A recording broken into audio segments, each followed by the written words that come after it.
Sunita train में bread पकौड़े बेचा करती थी। रोजाना सुबह उठकर वो गरम गरम ब्रेड पकौड़े बनाती और ट्रेन में बेचती। ब्रेड पकौड़ा ले लो, ब्रेड पकौड़ा, गरम गरम ब्रेड पकौड़ा, हरी लाल चटनी के साथ गरम गरम ब्रेड पकौड़ा ले लो। अरे एक ब्रेड पकौड़ा देना। ये लो साहब, 10 रुपए का हुआ। ये लो 10 रुपए। हेलो, हाँ बोलो। फोन में आवाज साफ नहीं आ रही है। अभी पकौड़े बेच रही हो, तुम घर पहुंचो। और हाँ, सब्जी लेते जाना। पूजा को बोलना मैं थोड़ी देर में घर में आ जाऊंगी, तब तक वो सब्जी बनाकर रख लेगी। हाँ रखती हूँ, पकौड़े बेचने दो अब, नहीं तो ठंडे हो जाएंगे तो ग्राहक खरीदेंगे नहीं। सुनीता का पति मोहन रेलवे स्टेशन पर ही कुली का काम करता था। दोपहर के समय जब धूप बढ़ जाती तब मोहन घर चला जाता था। फिर शाम के समय वो स्टेशन पर आता और देर रात तक काम करता। अपने पति की मदद करने के लिए सुनीता ने सुबह सुबह ट्रेन में पकौड़े बेचना शुरू किया था ताकि घर के खर्चे में मदद हो सके। सुनीता और मोहन की एक ही बेटी थी जिसका नाम था पूजा। पूजा की उम्र लगभग 15 से 16 वर्ष की थी। पैसों के अभाव के कारण पूजा 6ठी क्लास तक ही पढ़ी थी। ऐसे ही सुनीता का काम चल रहा था, पर अब सुनीता की देखा देखी और भी पड़ोस की औरतों ने ब्रेड पकौड़े बेचने शुरू कर दिए।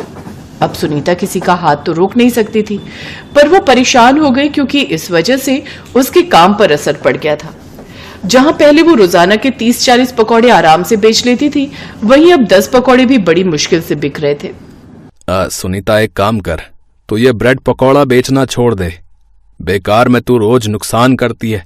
बेसन, तेल, ब्रेड, मिर्च, मसाला, सब कुछ तो लगता है। कमाई 100 रुपए की नहीं होती और लागत उससे ज्यादा की होती है। हाँ, थोड़े दिन और देखती हूँ, अगर नहीं चला तो कुछ और सोच लूंगी। अभी जो बनाए हुए हैं वो तो बेच ही आऊं। माँ, आज मैं भी तुम्हारे साथ चलती हूँ। आज घर पर तो कोई काम है नहीं और तुम कह रही हो कि तुम्हारे सिर में भी दर्द है। तुम जाओगी तो मुझे तुम्हारी चिंता रहेगी। चलो मैं साथ चलती हूँ। लेती जा पूजा को, सही कह रही है। अकेले कहीं चक्कर खाकर गिर गई तो और मुसीबत आ जाएगी। काम की चिंता से कुछ दिनों से सुनीता का बीपी बढ़ा हुआ था। इस वजह से उसके शरीर में भी दर्द था। पूजा भी सुनीता के साथ ब्रेड पकौड़े बेचने चली गई। बेटा, एक ब्रेड पकौड़ा देना। जी आंटी जी, ये लीजिए। ब्रेड पकौड़े ले लो, ब्रेड पकौड़े, गर्मा गर्म ब्रेड पकौड़े, लाल हरी चटनी के साथ स्वादिष्ट ब्रेड पकौड़े। अरे सुनीता, आज तू अपनी बेटी को भी ले आई ब्रेड पकौड़ा बेचने के लिए, पर इस डिब्बे में बेकार है तेरा घूमना। यहाँ पर मैं ये सभी यात्रियों को पकौड़े बेच चुकी हूँ। हाँ माँ, बड़ी मुश्किल से एक ही ब्रेड पकौड़ा बिका है। सब पहले ही मंजूताई से पकौड़े खरीद चुके हैं। हाँ मैं जानती हूँ, आज मुझे आने में थोड़ी देर हो गई, इसीलिए मंजू पहले ही आ गई थी और उसके बिक गए। पूजा बिटिया, हम किसी के हाथ तो रोक नहीं सकते। मैं जानती हूँ मंजू, तूने मेरा काम खराब किया, पर मैं तुझे कुछ कह नहीं सकती। तू कोई और काम भी खोल सकती थी, पर तूने मेरी रोजी रोटी पर लात मारी है। अरे तो जो चलता काम होगा वही तो करूंगी, मेरी मर्जी, मैं जो बेचूं। ट्रेन में मेरी अच्छी कमाई हो रही है तो तू जल क्यों रही है? मैं जल नहीं रही हूँ मंजू, पहले मैं ब्रेड पकौड़े बेचती थी, तू तो अभी आई है। जली तो तू थी मेरे काम से, इसीलिए तो तूने मेरे देखा देखी ये काम शुरू किया। माँ, दूसरे डिब्बे में चलते, तुम्हारी तबीयत ठीक नहीं है। इनके साथ बहस में पड़ोगी तो और तबीयत खराब हो जाएगी। सुनीता और पूजा दोनों ट्रेन के दूसरे डिब्बे में पहुंच गई। सुबह का समय था। डिब्बे में बहुत से यात्री अभी सो रहे थे। अचानक सुनीता की नजर एक विदेशी महिला पर पड़ती है। विदेशी महिला प्रेग्नेंट थी और अचानक उसकी तबीयत खराब हो गई थी। प्लीज प्लीज हेल्प मी, क्या यहाँ कोई आसपास डॉक्टर है? मेरी तबीयत कुछ ठीक नहीं है। मैडम जी, डॉक्टर तो है, पर आपको स्टेशन पर उतरना पड़ेगा। यहाँ स्टेशन के पास ही एक डॉक्टर की दुकान है। हाँ, मुझे यहीं उतरना है, मेरा होटल बुक है, पर अचानक मेरे पेट में दर्द हो गया। मेरा 5th मंथ चल रहा है, मैं प्रेग्नेंट हूँ और मैं चाहती नहीं कि मेरी तबीयत ज्यादा खराब हो और मेरे बच्चे को कोई नुकसान हो। नहीं नहीं नहीं, सब ठीक हो जाएगा। कभी कभी माँ बनने के दौरान 9 महीनों के बीच इस तरह के दर्द हो जाते हैं। डॉक्टर दवाई देगी तो आप ठीक हो जाओगे, मैं आपकी मदद कर देती हूँ। सुनीता और पूजा ने मिलकर उस विदेशी महिला का सामान उठाया। विदेशी महिला को सहारा देते हुए स्टेशन के पास ही एक लेडी डॉक्टर का क्लिनिक था। सुनीता और पूजा उस विदेशी महिला को डॉक्टर के पास ले गए। देखिए मारिया जी, वैसे तो आपको ऐसे समय में ट्रेवल नहीं करना चाहिए था, पर आपने बताया कि आपको अर्जेंट आना था इंडिया। कोई बात नहीं, नेक्स्ट मंथ की वापसी है ना, मैं तब तक के लिए कुछ अच्छी दवाइयां लिख दूंगी जिससे आपकी तबीयत बिल्कुल ठीक हो जाएगी और आप आराम से ट्रेवल करके विदेश वापस लौट सकते हो। बस थोड़े दिन आराम करना होगा और पूरा ख्याल रखना है। डॉक्टर जिनसे मेरा ट्रीटमेंट चल रहा है, आपने उनकी सारी दवाइयां वगैरह देख ली है ना? हाँ, मैंने सारी दवाइयां देख ली और कुछ ऐड भी की हैं दवाइयां जो आपके पेट में दर्द में आराम देंगी। पौष्टिक खाना खाइए और कुछ दिन रेस्ट कीजिए। डॉक्टर को दिखाने के बाद सुनीता उस विदेशी महिला से बोली, मारिया मैडम, आप थोड़ी देर के लिए हमारे घर चलो, फिर जब आपको आराम मिल जाएगा तब आप होटल चले जाना। वहां आप अकेले रहोगे तो हमें भी आपकी चिंता होगी। ओह, थैंक यू सो मच, आप बहुत अच्छे हो सुनीता जी। ठीक है, मैं कुछ देर आपके घर पर रेस्ट कर लेती हूँ, फिर रात को होटल चली जाऊंगी। मारिया सुनीता और पूजा के साथ उनके घर आ जाती है। मारिया देखती है कि सुनीता बहुत गरीब है। उसका घर एक छोटा सा कमरा है और उसी में ही उसने एक रसोई बना रखी है। मारिया को एहसास होता है कि भले ही सुनीता गरीब है पर दिल से वो बहुत अमीर है। मारिया को पता चलता है कि सुनीता का ब्रेड पकौड़े का काम सही नहीं चल रहा। वो सुनीता को कुछ नया बेचने की सलाह देती है। मारिया जी, थोड़ी खिचड़ी और ले लो। बस सुनीता जी, आपने मेरा बहुत ख्याल रखा, थैंक यू सो मच।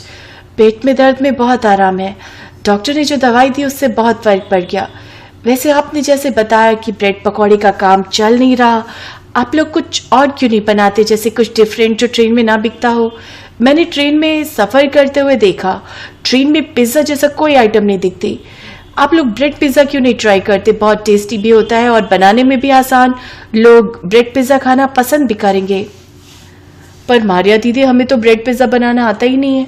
उसकी टेंशन मत लो, वो मैं बनाना सिखा दूंगी। आप लोगों ने मेरे लिए बहुत कुछ किया है, मैं भी तो आप लोगों के लिए कुछ करूं। मुझे अच्छा लगेगा अगर आपका ब्रेड पिज्जा का काम चल जाएगा तो कोशिश करके देखते हैं। मैं एक दो दिन आपके पास रुक जाती हूँ, फिर होटल चली जाऊंगी, तब तक आप पिज्जा बनाना सीख जाओगे। पूजा, मैं तुम्हें कुछ सामान बताती हूँ, मार्केट से ले आओ। मारिया ने 2 दिन तक सुनीता और पूजा को ब्रेड पिज्जा बनाना सिखाया, सामान भी लाने में मदद की। उन्होंने सीखा कि किस तरह से ब्रेड पर सॉस, सब्जियां और चीज डालकर तवे पर पकाना है। वो पिज्जा छोटे बच्चे बड़ों सभी को पसंद आने वाला था। मारिया ने कुछ पैसों की भी मदद की। बहुत साफ सफाई के साथ पिज्जा को कैसे पैक करके बेचना है, ये सारे काम मारिया ने सुनीता और पूजा को बताए ताकि ब्रेड पिज्जा देखने में आकर्षित लगे। तीसरे दिन मारिया अपने होटल जा चुकी थी, पर उसने जो ब्रेड पिज्जा बनाना सुनीता और पूजा को सिखाया था, उस पर काम करते हुए सुनीता और पूजा ने पहली बार ट्रेन में ब्रेड पिज्जा बेचना शुरू किया। मंजू और बाकी औरतें भी हैरान थी कि सुनीता खाने की ये क्या नई आइटम ले आई है। फटाफट से सुनीता के ब्रेड पिज्जा बिक रहे थे। ब्रेड पिज्जा ले लो, गरम गरम ब्रेड पिज्जा, चीजी और टेस्टी टोमेटो केचप के साथ। वाह माँ, तुमने तो बिल्कुल सही बोला। मारिया दीदी ने यही कहा था, सब हमारे ब्रेड पिज्जा बहुत पसंद कर रहे हैं। मारिया आंटी का आइडिया काम कर गया। हाँ, हमारी अच्छी बिक्री हुई है। लोग हैरान थे कि ट्रेन में पिज्जा भी मिलने लगा है। धीरे धीरे रोज के ऑर्डर बढ़ने लगे। कुछ समय बाद मारिया वापस जाने लगी, तब वो सुनीता और पूजा से बोली, पूजा, मैं चाहती हूँ कि तुम अपनी आगे की पढ़ाई फिर से शुरू करो। सुनीता, तुम और मोहन दोनों मिलकर ब्रेड पिज्जा का स्टॉल चलाना। कोई भी हेल्प चाहिए हो तो मुझे कांटेक्ट करना। सुनीता की आंखों में आंसू आ गए। वो और पूजा दोनों मारिया को दिल से धन्यवाद कहती हैं। कुछ दिनों बाद रेलवे प्लेटफॉर्म पर सुनीता और मोहन मिलकर ब्रेड पिज्जा का स्टॉल लगाने लगे और इधर पूजा ने दोबारा पढ़ाई शुरू कर दी।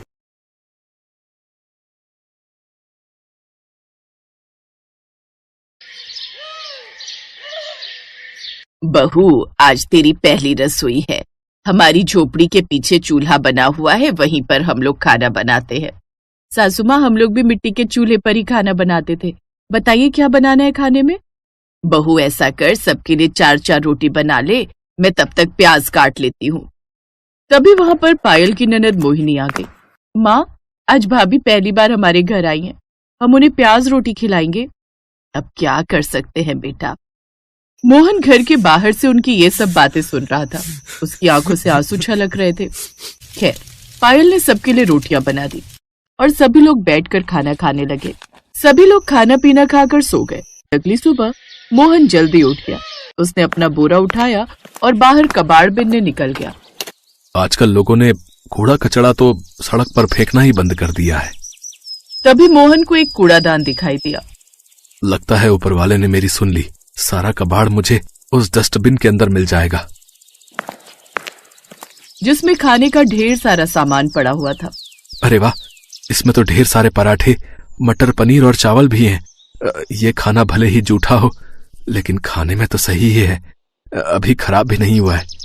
मोहन ने सारा खाना बटोर कर अपने पास रख लिया और फिर से अपने काम पर लग गया। धीरे धीरे शाम होने लगी। शाम को पायल की ननद ने उससे कहा, भाभी, आज रविवार का दिन है और हमारे गांव में रविवार को बाजार लगती है, चले मैं आपको घुमा लाती हूँ। हाँ मोहिनी, मैं भी तुमसे यही कहने वाली थी। पायल और मोहिनी बाजार घूमने निकल गए। उनके पास पैसे तो थे नहीं कि वो शॉपिंग कर पाए। बाजार की रौनक देखकर ही वो अपना दिल बहला रही थी। तभी अचानक मोहिनी एक मोमोज के ठेले को बहुत ही ध्यान से देखने लगी। क्या हुआ मोहिनी, तुमको मोमोज खाना पसंद है क्या? भाभी, आज तक हमने कभी भी मोमोज नहीं खाए, बस देखकर ही मन बहला लेते हैं। चलो ठेले के पास चलते हैं, मोमोज की महक ही ले लेंगे। हाँ हाँ भाभी, ये आपने बिल्कुल सही कहा। दोनों ननद भाभी मोमोज के ठेले के पास जाकर खड़े हो गए। ये दोनों बस खड़ी थी, तभी ठेले वाले ने कहा, हाँ बहन जी, कितने प्लेट मोमोज लगा दूं? अरे नहीं नहीं भाई साहब, हम तो बस देख रहे थे कि मोमोज बनते कैसे हैं। हमारे पास मोमोज खरीदने के लिए पैसे नहीं है। शाम हुई नहीं कि तुम जैसे भिखारी तुरंत भीख मांगने आ जाते हो। चलो निकलो यहाँ से, यहाँ कुछ नहीं मिलेगा फ्री में। चाचा पागल हो गए हो क्या? हमने आपसे कब भीख मांगी? मोहिनी चलो यहाँ से, इनसे बहस मत करो। हमारे पास पैसे नहीं और फालतू में यहाँ खड़े हैं तो उन्हें ऐसा ही लगा होगा कि हम भिखारी हैं। पायल और मोहिनी उसी वक्त मार्केट से अपने घर की तरफ पैदल ही चल पड़ी। मोहिनी, मैंने मोमोज बनाने का तरीका उस ठेले वाले का देख लिया था। अगर मुझे मोमोज बनाने का सामान मिल जाए तो मैं उससे भी स्वादिष्ट मोमोज बना सकती हूँ। क्या बात है भाभी, आप तो बड़े तेज हो। खैर, पायल खाना बनाने ही वाली थी कि तभी राकेश कूड़ेदान से उठाया हुआ खाना लेकर घर पहुंच गया। रुक जाओ पायल, आज खाना बनाने की कोई जरूरत नहीं है। देखो मैं कितना अच्छा अच्छा स्वादिष्ट खाना लेकर आया हूँ तुम सबके लिए। अरे बेटा, इतना अच्छा खाना तुझे कहाँ से मिल गया? आज मार्केट में एक शादी पार्टी हो रही थी, मैं वहीं पर कबाड़ उठाने गया था, तो लोगों ने मुझे खाना पैक करके दे दिया। क्या बात है भैया, कितने सालों बाद हम इतना अच्छा खाना खाने वाले हैं। थोड़ी देर में सभी लोग एक साथ बैठकर कचरे का उठाया हुआ खाना खाने लगे, लेकिन इस बारे में मोहन के अलावा किसी को नहीं पता था। उन्हें खुशी खुशी खाना खाता देख मोहन खुश भी हो रहा था और उसके अंदर एक दर्द भी था। कितना बदनसीब हूं मैं, अपने घर वालों को कचरे का उठाया हुआ खाना खिला रहा हूं। लेकिन कोई बात नहीं, खाना खराब तो है नहीं, इसी बहाने इनके चेहरों पर थोड़ी सी खुशी तो आई। लेकिन आधी रात में ही सभी का पेट खराब होने लगा। सभी लोग बार बार लोटा लेकर खेतों में शौच के लिए जाने लगे।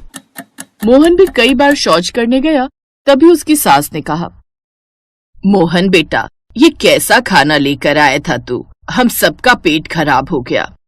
इससे पहले कि मोहन उनकी बात का कोई जवाब दे पाता, पायल बीच में बोल पड़ी, सासू माँ, इसमें मोहन जी की कोई गलती नहीं है। इतना अच्छा खाना हमने कई सालों से खाया नहीं था, तो शायद इसीलिए हम पचा नहीं पाए। ये बात सुनकर मोहन को थोड़ा रिलैक्स महसूस हुआ। तभी उसकी सास ने कहा, हमारे पास डॉक्टर से दवा लेने के लिए पैसे तो है नहीं। ऐसा करो, गर्म पानी में थोड़ी सी लौंग, थोड़ा सा काला नमक डालकर पी लो सब लोग, पेट सही हो जाएगा। ये दादी माँ का नुस्खा है। सभी लोगों ने वैसा ही किया और सुबह तक सबका पेट ठीक भी हो गया। मोहन काम पर जाने वाला था कि तभी उसकी बहन मोहिनी ने उसे रोक लिया। भैया, हम सबको ना मोमोज खाने का बहुत मन कर रहा है। भाभी का भी बहुत मन है मोमोज खाने का। उन्हें मोमोज बनाना आता भी है। शाम को जब आप आना तो मोमोज बनाने का सामान लेते आना। बहन, मोमोज बनाने का सामान बहुत महंगा मिलता है। प्याज, आलू, हरी मिर्च, लहसुन, ये सब तो हम अपने घर के बाहर खुद ही उगा लेते हैं। जो पैसे मैं कमाता हूँ उससे घर चलना ही मुश्किल है, फिर भी मैं कोशिश करूंगा। कोशिश नहीं, लेकर आना भैया। एक बहन होकर मैं आपसे जिद भी नहीं कर सकती क्या? मोहन उसी वक्त अपने आंसुओं को छुपाते हुए काम पर निकल गया और सड़कों पर कूड़ा बिनने लगा। घूमते घूमते वो बहुत दूर निकल गया, फिर भी उसे कोई कबाड़ नहीं मिला। कितना बदनसीब भाई हूं मैं, अपनी बहन की एक छोटी सी ख्वाहिश भी पूरी न कर सका। घर पहुंचते ही मोहिनी ने उससे कहा, भैया, भाई अपनी बहन के लिए ना जाने क्या क्या कर देता है और आप एक छोटा सा काम नहीं कर पाए। मोहन की पत्नी पायल थोड़ी समझदार थी। वो अपने पति के दर्द को थोड़ा थोड़ा महसूस भी कर सकती थी, इसलिए मोहन के बोलने से पहले ही उसने कहा, पायल, हर भाई चाहता है कि वो अपनी बहन की हर ख्वाहिश पूरी करे। अपने भाई से इस तरह जिद नहीं करते। लेकिन भाभी, मैं तो सिर्फ मोमोज खाना चाहती हूँ। कौन सा राजमहल मांग लिया मैंने? तुम मोमोज खाना चाहती हो ना? आज रात में तुम सबके लिए मोमोज ही बनाऊंगी।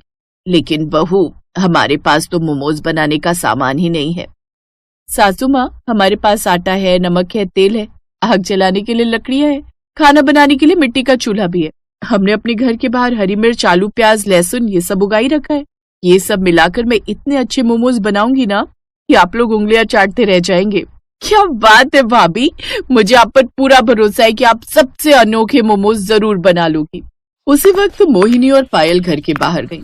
सारी सब्जियां लेकर अपने रसोई घर में आ गई। मोहिनी, तुम जल्दी से आटा गूंथ लो, तब तक मैं मोमोज के लिए सब्जी तैयार करती हूँ। मोहिनी आटा गूंथने लगी और पायल सारी सब्जियां फ्राई करने के बाद उसकी महक बहुत अच्छी लगने लगी। भाभी, सब्जी की महक तो कमाल की आ रही है।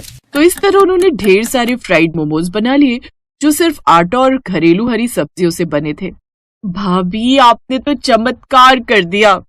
मोहिनी और पायल ने मिलकर सभी के लिए मोमोज परोस दिए। उसकी सास और मोहन सब साथ बैठकर मोमोज खाने लगे। मोमोज आज मैंने अपनी जिंदगी में पहली बार खाया है, लेकिन फिर भी मैं शर्त लगाकर कह सकती हूँ कि इतना स्वादिष्ट मोमोज बड़े से बड़े होटल में भी नहीं मिलेगा। हाँ पायल, तुम दोनों ने तो कमाल कर दिया। अगर इसका स्वाद इतना ही अच्छा है तो क्यों ना हम घर के बाहर सब्जी वाले देसी मोमोज बेचें। अगले दिन से पायल और मोहिनी घर के अंदर देसी मोमोज बनाने लगी।